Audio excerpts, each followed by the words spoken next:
ကျင်စောနဲ့ skin care တွေအများကြီးတွဲသုံးမိနေပြီလားလုံးဝတွဲမသုံးတဲ့ skin care လေးတွေအကြောင်းဒေါက်တာပြပြပေးပါမယ်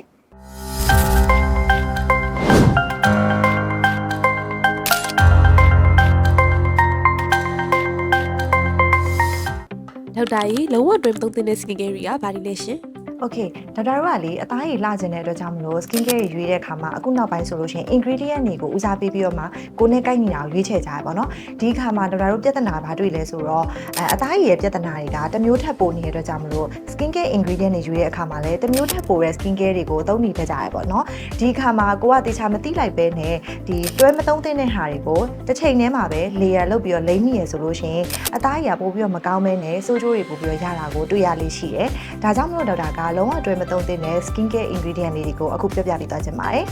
နံပါတ်1ကကြတော့ retinol နဲ့ strong acid တွေပါအဲ့တော့ retinol ကကြတော့ဒါအားလုံးသိတဲ့အတိုင်းပဲအသားရည်ကိုအသစ်ဖြစ်တာကိုပို့ပြီးတော့မှလှုံ့ဆော်ပေးတယ် strong acid တွေဖြစ်တဲ့ AHA BHA တွေကကြတော့အသားရည်မှာရှိနေတဲ့ဒီ cell အသစ်တွေကိုသူကကွာကြပြီးတော့မှ exfoliation effect ကိုပေးတယ်ပေါ့နော်ဒီနှစ်ခုကတစ်ခုချင်းစီဆိုလို့ရှိရင်သူတို့မှာအာနိသင်ကအရန်ကောင်းကြတယ်ဒါပေမဲ့တွဲသုံးမိပြီဆိုလို့ရှိရင်တချို့တော့အသားရည်တွေမှာပို့ပြီးမှ sensitive ဖြစ်သွားတာတွေအသားလောင်သွားတာတွေအပူတွေအများကြီးကန်ထွက်လာမျိုးဖြစ်တဲ့အတွက်ကြောင့်မလို့ beginner တွေအနေနဲ့ဆိုလို့ရှိရင်ပို့ပြီးသတိထားသင့်ပါတယ်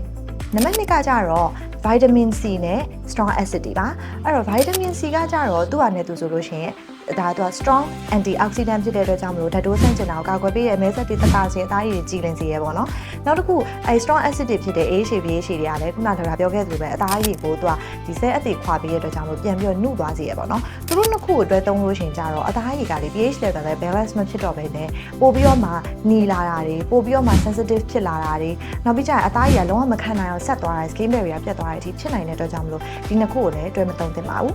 တတိယတစ်ခုကကြတော့benzoyl peroxide နဲ့ retinol ပါဆိုတော့ benzoyl peroxide ဆိုတာကြတော့ဒေါက်တာတို့ဝက်ချန်တိုးစီလို့လူသိများတယ်ပေါ့နော်ဝက်ချန်ပိုးတွေကိုလည်းတေးစေတယ်ပြီးတော့ရောင်ရမ်းနေဝက်ချန်တွေကိုတတ်တာစေတယ်သူ့ကိုလည်းတိုးစီအပြင်ကိုဒီမျက်နှာတစ်ဆက်ပြားတွေအနေနဲ့လည်းတွေ့ရတာများတယ်ပေါ့နော်အဲ့ဒါကိုဒေါက်တာတို့ခုနကပြောတဲ့ဒီ retinol လိုမျိုး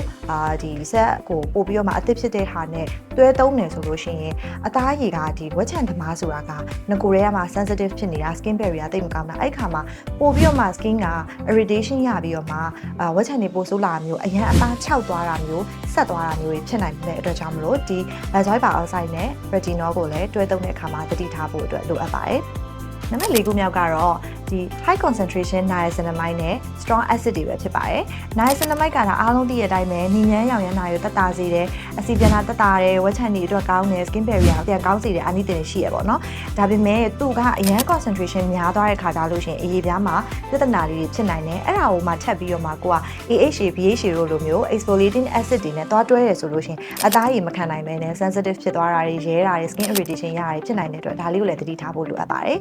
ငါးခုမြောက်ကကြတော့ azelaic acid နဲ့ strong acid တွေပါ azelaic acid ဆိုတာအခုနောက်ပိုင်းမှာအရန်လူသိများလာတယ်ပေါ့နော်သူကကြတော့အဓိကဝက်ချန်အတွက်ကောင်းတယ်နောက်တစ်ခုကဝက်ချန်ပေါက်ပြီးကြံခဲ့တဲ့အနီဇက်တွေကိုတိတိတတ်တာကိုတတ်တာစီတဲ့ ingredient တစ်ခုပါဒါပေမဲ့သူ့ကို AHA BHA လိုမျိုးနဲ့တပြိုင်နက်တည်းတွဲသုံးတဲ့အခါမှာလည်းခုနကလိုမျိုးပဲ skin irritation ဖြစ်နိုင်တဲ့ chance ကအရန်များတဲ့အတွက်ကြောင့်မလို့သတိထားသင့်ပါတယ်ဆိုတော့ဒေါက်တာတို့တွေက skin care တွေကိုသုံးတော့မယ်ဆိုလို့ရှိရင်ခုနဒေါက်တာပြောခဲ့တဲ့လိုမျိုးဒီ active ingredient တွေကတစ်ခုထပ်ပို့သွားရဆိုလို့ရှိရင်ဒီလိုမျိုးတစ်ချိန်တည်းမှာတလေယာပြီးတလေယာလိမ့်တာထက်မနက်တစ်ခုညတစ်ခုအဲ့လိုခွဲသုံးတာသို့မဟုတ်လို့ရှိရင်ရက်ချားပေါ့နော်ဒီနေ့မှာ strong acid သုံးတယ်ဆိုရင်နောက်နေ့မှာ retinol သုံးအဲ့လိုမျိုးလေး alternate လေးသုံးပေးလို့ရပါတယ်တစ်ချိန်နဲ့တစ်ပြိုင်တည်းမှာတစ်ခုပြီးတစ်ခုသုံးတာက skin ကိုပို့ပြီးတော့မှ burden ဖြစ်စေတဲ့အတွက်ဒါလေးတွေကိုသတိထားဖို့အတွက်လိုအပ်ပါမယ်